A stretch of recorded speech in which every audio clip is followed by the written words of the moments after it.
Queria perguntar para você, Marcos Leonardo. Não deu certo. Os bastidores da história. Mas esse Marcos Leonardo parece que virou Pelé, né? Exatamente. O que você tem de informações de Marcos Leonardo? Vamos entrar, né? Vamos focar um pouquinho nesse assunto Marcos Leonardo, Milton, porque apesar da gente já ter falado aí no programa de segunda, de terça, mas o desfecho mesmo, ele aconteceu ontem à noite, né? Inclusive na madrugada aí da Arábia Saudita e até meia-noite dessa terça-feira que o São Paulo teria para inscrever o jogador. O que eu acho que aconteceu, pelo que a gente está acompanhando, né, de notícias, o Loeblin vai falar já que ele tem umas informações em off, mas eu acho assim, o jogador estava de fato querendo vir para o São Paulo. Ele é São Paulino, né? Ele não queria ficar meio que escanteado lá no Al Hilal pelo fato de não ser inscrito aí no Campeonato Saudita. Então ele queria esse retorno ao Brasil, até para ficar de repente próximo da família, realizar o sonho de jogar aí no Clube do Coração, nem que por alguns meses pelo menos, porque seria um empréstimo. Só que o Al Hilal e o Inzaghi tinham outros planos. Eu acho que os planos do Inzaghi não era, por exemplo, se desfazer do Marcos Leonardo igual eles querem se desfazer do Mitrovic, por exemplo. Porque pro Mitrovic eles vão ter que pagar, inclusive, uma indenização de 100 e poucos milhões, porque eles contrataram o Darwin Núñez e não vai ter espaço pro Mitrovic, que é um jogador caro, que teve problemas cardíacos, então eles querem se desfazer de vez. Do Marcos Leonardo, eles não querem se desfazer, eles querem utilizar o jogador em outras competições. Porque além do Saudita, o Al Hilal joga a Copa do Rei lá, que é a Kings Cup deles, joga a Champions Asiática, né? Tem a Supercopa que eles desistiram de jogar depois do Mundial, né, na temporada passada, porque não ia dar tempo e tal. Então tem outros campeonatos simultâneos onde o Inzaghi quer utilizar o Marcos Leonardo. E acho que por conta disso, por conta do investimento aí que fizeram também no jogador, é um jogador jovem, né, que pode vir a render frutos ainda para o clube, eles não quiseram emprestá-lo porque pretendem utilizá-lo ali em outras vertentes, né? E se fossem emprestar, acho que queriam cobrar do São Paulo. O São Paulo falou que não tem condições financeiras para isso. Antes de você continuar, o negócio melou. Que seria uma excelente contratação do São Paulo. Ótimo jogador. Para a maioria dos clubes, né? Jovem, com vitalidade. Jogaria em qualquer clube brasileiro hoje. Qualquer não, talvez mas no Flamengo. No Palmeiras também não, mas... No Palmeiras jogaria sim. Não, eu acho que sim. Eu acho que espaço teria. Brigaria. Brigaria por titularidade. O Flávio Lopes. Mas aí é diferente, porque o Marcos Leonardo faria mais ou menos a função do Vitor Roque. Ou teria que mudar o Vitor Roque. Não, mas jogar assim, Alex, o Marcos é um jogador de movimentação também. Ele consegue sei fazer. Se ele faria inclusive, a mesma coisa. Inclusive pode jogar faz, como centroavante ou como um segundo atacante. Inclusive no Al Hilal ele não jogava preso, né? No Mundial ele jogou fazendo muito essa função. No próprio Santos também, ele saia bastante pra buscar o jogo, né? Que o Santos, coitado, pegou um time que caiu, né? Tudo bem, mas enfim, então pode ser. Seria uma ótima contratação pro futebol brasileiro, mas assim, até quero a opinião do alemão, que é o nosso São Paulino aqui da bancada. A gente tá vendo muitos São Paulinos chateados, até com o próprio Al Hilal, né, de não ter liberado o jogador.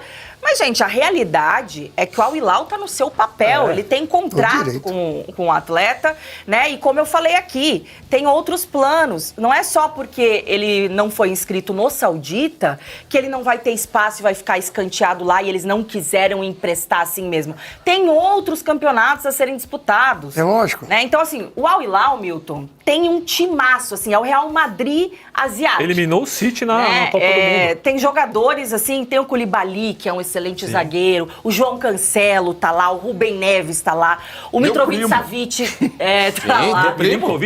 O Milinkovic Savic também tá lá. Então, assim, tem jogadores de seleção e a nível mundial que poderiam estar em qualquer clube europeu, inclusive. Né? O clube saudita tá defendendo os interesses dele, né? E tá no direito dele de fazer isso, por mais que seja triste aí pro torcedor são paulino, que se frustrou, né, com a expectativa de contar com o Marcos Leonardo. E não tem do que reclamar, né, Lelê? O São Paulo queria o jogador de graça, sem pagar salário, emprestado até um jogador que tem potencial, 22 anos, que poderia resolver ali. Pagar passagem de avião, tudo. Não, mas... então...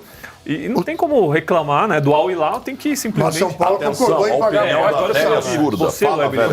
O São Paulo concordou em pagar parte dos salários e alguns mimos. Mas quantas? 10% do salário? Mimos, a coisa que me irrita, que me lembra politicamente, não é mito, umas coisas que ele pediu lá, tá? Ele concordou, o São Paulo concordou em pagar uma parte, sim. Mas que parte? Quanto? 10%? Não, 20% do salário. 20%? 20%. Só que olha quanto o cara ganha. 2 milhões e meio. Aí quando o Al-Hilal queria pedir mais. São Paulo falou, eu não tenho dinheiro, mas eu concordo com todos o que ele está pedindo demais. E queria uma casa aqui em São Paulo, com não sei o que lá, segurança, não sei o que lá, o São Paulo bancava tudo. Só que começaram a dizer que o São Paulo teve uma treta com o Al-Hilal, e não é verdade, tá? Eu falei isso aqui ontem à noite voltei a falar com esse diretor de São Paulo. As reuniões foram tensas? Foram. O São Paulo participou das reuniões? De todas. Mas o problema todo foi com o staff do jogador, tá? O São Paulo, e tem gente acusando, o São Paulo que não teve inteligência de negociação. O São Paulo não teve nada a ver com isso.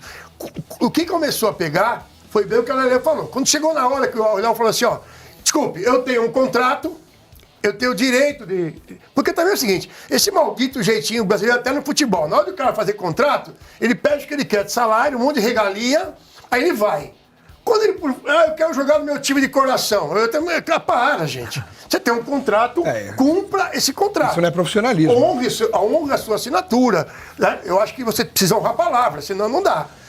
A informação que eu tive ontem à noite, tá, é que a última reunião entre os representantes do atleta e o clube foi muito pesada, foi feia, que inclusive tiveram acusações, ofensas, e que eu não sei como é que o jogador agora, ele se comporta numa situação dessa. Qual o clima que vai ficar para ele lá também? Porque diz que a reunião chegou a um ponto que o intérprete já não falava mais, não traduzia mais, porque não tinha condição moral de traduzir o que estavam falando.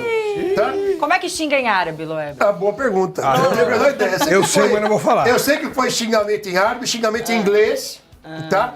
Mas, repito, o São Paulo Futebol Clube não teve nada com esse processo. O que parece, e aí a leitura não é minha, tá? A leitura de quem essa pessoa de São Paulo me falou, é que chegou um momento, quando o staff do jogador viu que a resposta definitiva era não, que os caras chutaram o pau da barraca na reunião.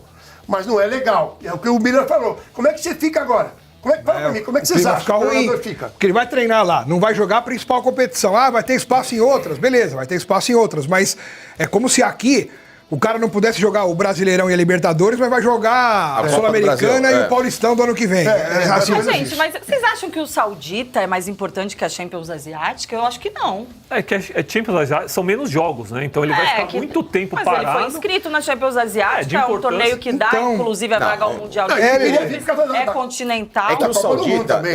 Ele queria vir para ficar numa exposição. É que virou para eles o Campeonato Saudita virou para eles uma disputa interna de times mais estrelados. Eu acho que é mais importante pro árabe, pros dirigentes. Sim, é uma briga de egos, né? E outra coisa, é uma menina dos olhos hoje do Sheik, porque o fundo árabe hoje é dono de 3 clubes, né? Do Hilal, do Ittihad e do Nasser.